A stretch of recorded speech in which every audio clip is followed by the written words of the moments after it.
ಎಲ್ಲರಿಗೂ ಆಶ್ರಯ updates Kannada YouTube ಚಾನಲ್ಗೆ ಸ್ವಾಗತ ಸುಸ್ವಾಗತ. ನಿಮಗೆಲ್ಲರಿಗೂ ಗೃಹಲಕ್ಷ್ಮಿ 4,000 ರೂಪಾಯಿ ಹಣ ಜಮೆಯಾಗಿದೆ. ಈ ಜಿಲ್ಲೆಗಳಿಗೆ ಹಣ ಜಮೆಯಾಗಿದೆ. ಯಾವ ಜಿಲ್ಲೆಗಳಿಗೆ ಎಂದು ನಾನು ತಿಳಿಸಿಕೊಡುತ್ತೇನೆ. ಕೊಡಗು, ಕೊಪ್ಪಳ, ಬಳ್ಳಾರಿ, ಉಡುಪಿ, ದಕ್ಷಿಣ ಕನ್ನಡ, ಉತ್ತರ ಕನ್ನಡ, ಮಂಡ್ಯ, ಮೈಸೂರು, ಹಾಸನ ಇನ್ನಿತರ ಜಿಲ್ಲೆಗಳಿಗೆ ಹಣ ಜಮೆಯಾಗಿದೆ. ಸರ್ಕಾರ ಡಿಬಿಟಿ ಮುಖಾಂತರ ಎಲ್ಲರಿಗೂ ಹಣ ಹಾಕುತ್ತಿರುವುದರಿಂದ ಅದು ನಮಗೆ ಸಂತೋಷದ ವಿಷಯವಾಗಿದೆ ಎಂದು ಹೇಳಬಹುದು.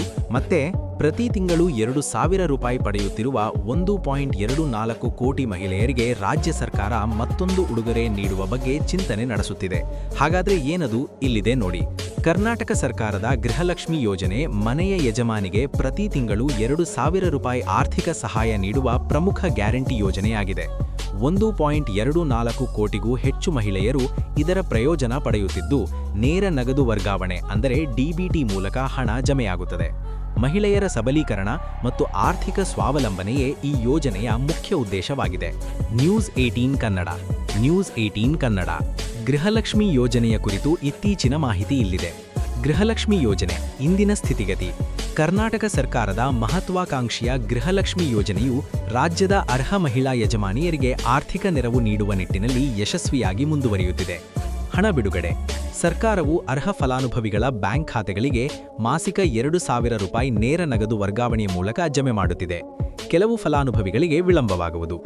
ತಾಂತ್ರಿಕ ಕಾರಣಗಳು: ಬ್ಯಾಂಕ್ ಖಾತೆಗೆ ಆಧಾರ್ ಲಿಂಕ್ ಆಗದಿದ್ದಲ್ಲಿ ಅಥವಾ ಇಕೆವೈಸಿ ಸಮಸ್ಯೆಗಳಿದ್ದಲ್ಲಿ ಹಣ ಜಮೆಯಾಗುವಲ್ಲಿ ವಿಳಂಬವಾಗಬಹುದು.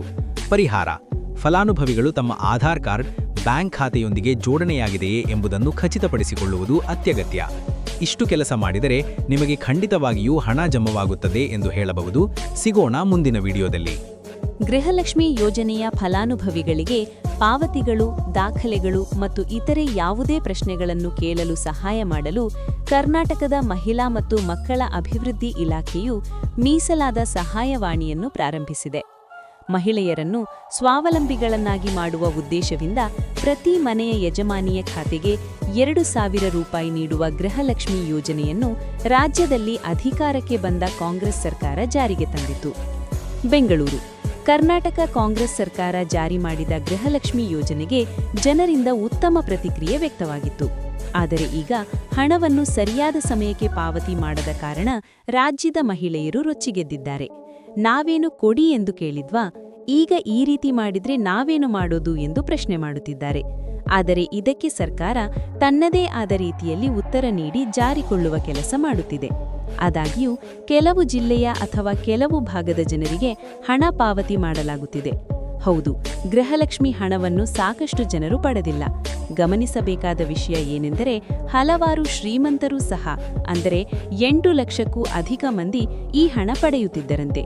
ಇದಕ್ಕೆಲ್ಲ ಕಡಿವಾಣ ಹಾಕಲಾಗಿದೆ. ಆದಾಗ್ಯೂ ಅರ್ಹತೆ ಇರುವ ಅಥವಾ ಬಿಪಿಎಲ್ ಕಾರ್ಡ್ ಹೊಂದಿರುವವರಿಗೂ ಸರಿಯಾದ ಸಮಯಕ್ಕೆ ಹಣ ಪಾವತಿ ಮಾಡದೇ ಇರುವುದು ಮಹಿಳೆಯರ ಕೋಪಕ್ಕೆ ಕಾರಣ ಆಗಿದೆ.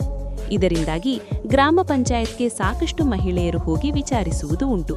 ಆದರೆ ಇನ್ಮುಂದೆ ಈ ಸಮಸ್ಯೆ ಬೇಡ. ನಿಮ್ಮ ಫೋನ್ನಿಂದ ಈ ನಂಬರ್ಗೆ ಡಯಲ್ ಮಾಡಿದ್ರೆ ಎಲ್ಲ ತಿಳಿಯುತ್ತದೆ. ಕಳೆದ ವಿಧಾನಸಭಾ ಚುನಾವಣೆಯಲ್ಲಿ ಕಾಂಗ್ರೆಸ್ ಸರ್ಕಾರ ಪಂಚ ಗ್ಯಾರಂಟಿ ಯೋಜನೆಗಳನ್ನು ಚುನಾವಣಾ ಅಸ್ತ್ರವಾಗಿ ಬಳಸಿತ್ತು. ಅದರಲ್ಲೂ ಗೃಹಲಕ್ಷ್ಮಿ ಯೋಜನೆ ಭಾರೀ ಮಹತ್ವವನ್ನು ಪಡೆದಿದೆ. 2023 ಜೂನ್ 6ರಂದು ಆರಂಭವಾದ ಈ ಯೋಜನೆ ಕುಟುಂಬದ ಮಹಿಳೆಯರನ್ನು ಆರ್ಥಿಕವಾಗಿ ಸಬಲರನ್ನಾಗಿ ಮಾಡುವುದೇ ಇದರ ಉದ್ದೇಶ. ಆ ಪ್ರಕಾರ ಈಗಾಗಲೇ ಬಹುತೇಕ ಜಿಲ್ಲೆಗಳಲ್ಲಿ ಮನೆಯ ಒಬ್ಬರಿಗೆ 2,000 ಹಣ ಸಿಗುತ್ತಿದೆ. ಆದರೆ ಕಳೆದ ವರ್ಷದಲ್ಲಿ 2 ತಿಂಗಳ ಗೃಹಲಕ್ಷ್ಮಿ ಹಣ ಬಾಕಿಯಾಗಿತ್ತು. ಗೃಹಲಕ್ಷ್ಮಿ ಹಣ ಬಾಕಿ ಬಗ್ಗೆ ಸದನದಲ್ಲಿ ಭಾರೀ ಚರ್ಚೆಯಾಗಿತ್ತು.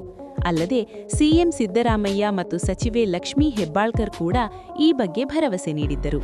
ಇದೀಗ ಮತ್ತೆ ಸಚಿವೆ ಲಕ್ಷ್ಮೀ ಹೆಬ್ಬಾಳ್ಕರ್ ಗೃಹಲಕ್ಷ್ಮಿ ಹಣ ಬಿಡುಗಡೆ ಬಗ್ಗೆ ಬಿಗ್ ಅಪ್ಡೇಟ್ ಕೊಟ್ಟಿದ್ದಾರೆ.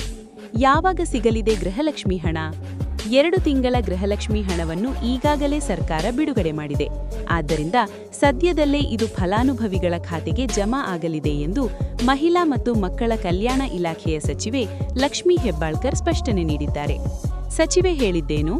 ಬೆಳಗಾವಿಯಲ್ಲಿ ಜನವರಿ 19ರಂದು ಮಾತನಾಡಿದ ಸಚಿವೆ ಲಕ್ಷ್ಮೀ ಹೆಬ್ಬಾಳ್ಕರ್ 2 ತಿಂಗಳ ಗೃಹಲಕ್ಷ್ಮಿ ಹಣವನ್ನು ಮುಖ್ಯಮಂತ್ರಿ ಸಿದ್ದರಾಮಯ್ಯ ಅವರು ಬಿಡುಗಡೆ ಮಾಡಿದ್ದಾರೆ. ಶೀಘ್ರದಲ್ಲೇ ಫಲಾನುಭವಿಗಳ ಖಾತೆಗೆ ಜಮಾ ಮಾಡಲಾಗುತ್ತದೆ ಎಂದು ಹೇಳಿದ್ದಾರೆ. ಮಹಿಳೆಯರ ಸ್ವಾವಲಂಬನೆ, ಆರ್ಥಿಕ ಸಬಲೀಕರಣ ಮತ್ತು ಕುಟುಂಬದ ಖರ್ಚುಗಳಿಗೆ ಸಹಾಯ ಮಾಡುವ ಉದ್ದೇಶದಿಂದ ಗುರಿಯನ್ನು ಹೊಂದಿದೆ. ಇದುವರೆಗೆ ಈ ಯೋಜನೆಯಿಂದ ರಾಜ್ಯದಲ್ಲಿ 1.28 ಕೋಟಿ ಮಹಿಳೆಯರು ಫಲಾನುಭವಿಗಳಾಗಿದ್ದಾರೆ ಎಂದು ಹೇಳಲಾಗಿದೆ. ಗೃಹಲಕ್ಷ್ಮಿ ಯೋಜನೆಯ ಅರ್ಹತೆಗಳು: ಅರ್ಜಿದಾರ ಮಹಿಳೆಯಾಗಿರಬೇಕು, ಕರ್ನಾಟಕದ ನಿವಾಸಿಯಾಗಿರಬೇಕು, ಕುಟುಂಬದಲ್ಲಿ ಒಬ್ಬ ಮಹಿಳೆ ಮಾತ್ರ, ರೇಷನ್ ಕಾರ್ಡ್ನಲ್ಲಿ ಹೆಸರಿರಬೇಕು, ರೇಷನ್ ಕಾರ್ಡ್ ಹೊಂದಿರಬೇಕು, ಇತರೆ ಯೋಜನೆಗಳಲ್ಲಿ ತೆರಿಗೆದಾರರಾಗಿರಬಾರದು ಅಥವಾ ಹೆಚ್ಚು ಆದಾಯ ಇಲ್ಲದವರಾಗಿರಬೇಕು. ವಿಡಿಯೋ ನೋಡಿದ್ದಕ್ಕಾಗಿ ಧನ್ಯವಾದಗಳು.